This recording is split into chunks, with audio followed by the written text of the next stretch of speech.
Welcome to the Deep Dive, where we cut through the noise and get straight to the insights you need. Imagine this. The Oscars. The glitz, the glamour, the tearful speeches. But what if the most subtle, yet maybe revolutionary player on that red carpet wasn't a starlet, but, well, an algorithm? We're talking about AI. It's already making this surprising debut in Oscar-winning films, believe it or not, even before the Academy formally rolled out the red carpet for it. Yeah, it's a truly fascinating moment, isn't it? You've got the peak of artistic recognition sort of meeting the absolute cutting edge of tech. So our mission today is really to unpack this groundbreaking decision by the Academy of Motion Picture Arts and Sciences, this decision to formally allow films made with generative AI to compete for Oscars. We want to explore what this actually means for the industry, for the artists creating this stuff, and of course for you, the audience, watching it all unfold. Absolutely. When we're grounding this conversation in a really timely source, a BBC report from, well, just this week, April 22nd, 2025. It lays out the Academy's new rules and the big buzz they've kicked up. So let's just jump right into it. Okay, the big news that's kind of echoing through Hollywood right now. On Monday, April 22nd, the Academy officially issued these new rules. Okay. And they state pretty clearly that films made with the help of AI will be able to win top awards at the Oscars. That's not just a small adjustment, is it? That feels like a full-on endorsement. It certainly is, and it brings some much-needed clarity to what's obviously a really fast-moving area. What's particularly interesting here, I think, is that the Academy explicitly said the use of generative AI, the kind that can create new stuff, images, sound, text, not just analyze it. That and other digital tools will neither help nor harm the chances of achieving a nomination. Right. So that signals a remarkably, neutral stance on the tech itself. It shifts the focus entirely onto the final film, the art, regardless of the tools used to make it. So it's not a shortcut to an Oscar, but it's not a penalty either. Just neutral, which is kind of surprising in itself. But you mentioned that emphasis on human involvement. That seems pretty key. Does this mean the Academy is just, catching up with how films are actually being made now? Or are they maybe trying to subtly reassure a pretty worried industry that, the soul of cinema isn't being outsourced? I think it's probably a bit of both, but leaning quite heavily towards reassurance, I'd say. The Academy also really stressed that it will still consider human involvement when picking its winners. Now, that's not just a technical point. It's fundamental. It really reinforces this idea that AI, right now anyway, is seen more as an assistant, an enhancer, not the sole creator. Okay. And remember, these new rules for generative AI, they came specifically from the Academy Science and Technology Council. So that suggests a pretty thoughtful, maybe cautious approach to bringing in these new technologies. They're trying to figure out, where are the boundaries of human creativity when AI is in the mix? That distinction is crucial, isn't it? Yeah. AI is a tool versus AI is the artist. Yeah. But what really makes this hit home is, like you said, this wasn't just theoretical. Generative AI was already quietly shaping films that won Oscars back in March. Before these rules were even official, it was already there, working away behind the scenes. Precisely. Yeah, this isn't some future hypothetical. AI has already left its mark on Oscar-winning work. Take Adrien Brody, his Best Actor win for The Brutalist, a really powerful performance. Well, the film actually used generative AI specifically to improve his Hungarian accent. Wow. Think about that. The technology was directly enhancing a core part of his performance, helping him sound even more authentic. Wow. So it's like having a dialect coach that's, supercharged by tech. Yeah. And it wasn't just a one-off, right? We also learned that similar voice cloning tech was used in Emilia Pérez, the musical that won, to enhance the singing voices. Kind of makes you wonder if anyone will ever hit a wrong note again, huh? Maybe.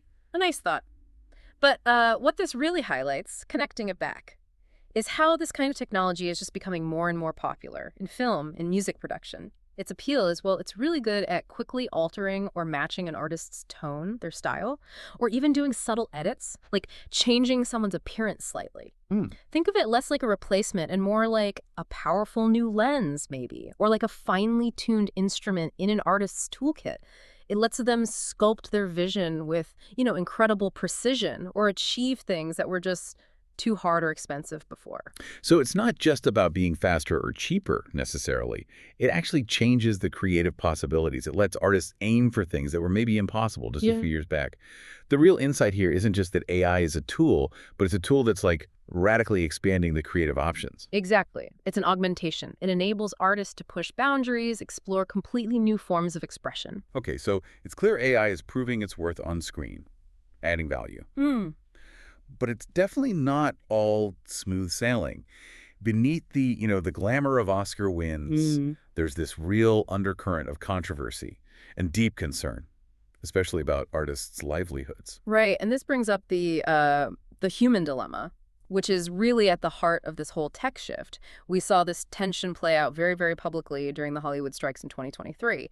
Actors, screenwriters, they were explicitly highlighting their fears about losing work to AI. It was a massive issue in those Oh, talks. I remember that vividly. Susan Sarandon was quoted from a picket line, I think, and it really captured that fear. She said something like, if you can take my face, my body, and my voice and make me say or do something that I had no choice about, that's not a good thing. Yeah. That hits hard. It's about control, agency, your very identity in this digital world. Her concerns are completely valid, and they point to these really deep ethical issues that go way beyond just jobs.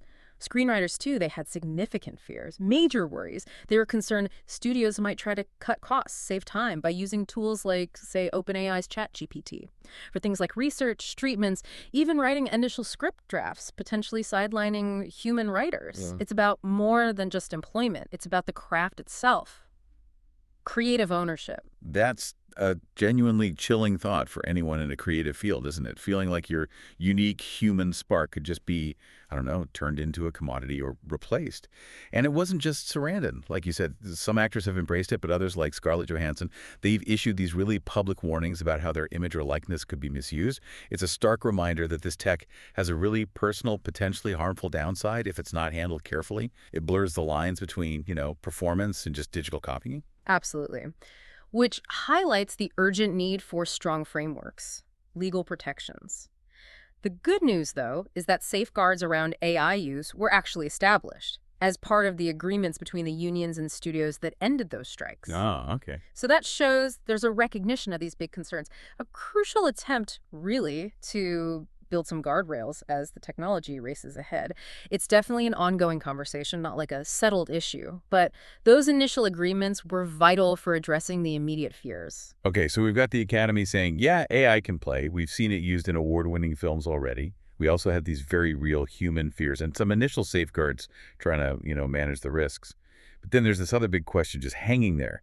Can AI really replicate that high-quality, truly award-winning artistry? Can it get to that Oscar-winning standard by itself? And this is where the debate gets really intense. It moves from the practical to, like, the very definition of art.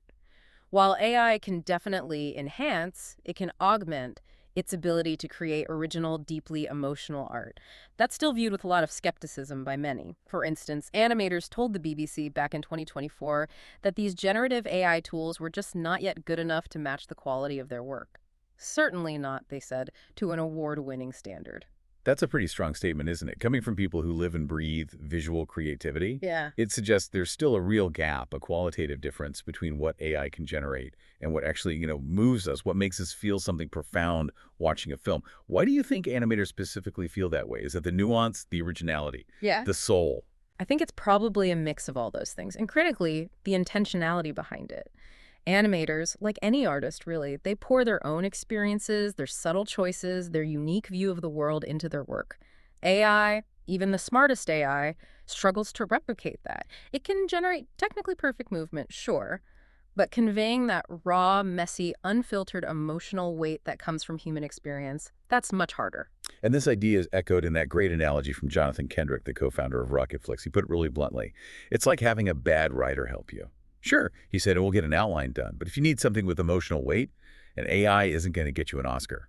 Exactly, that bad writer analogy. It's pretty spot on, I think. AI can assemble the parts, maybe even perfectly, technically speaking. But when you talk about emotional weight, that raw human stuff, the pain of loss, the joy of love, that's often where the real magic of art lives. It's the difference between, say, a perfect blueprint and a building that truly takes your breath away. AI is powerful for the functional bits, the groundwork, the polishing, but that deep, resonant emotional core, that artistic spark, that's still seen as uniquely human territory, at least for now.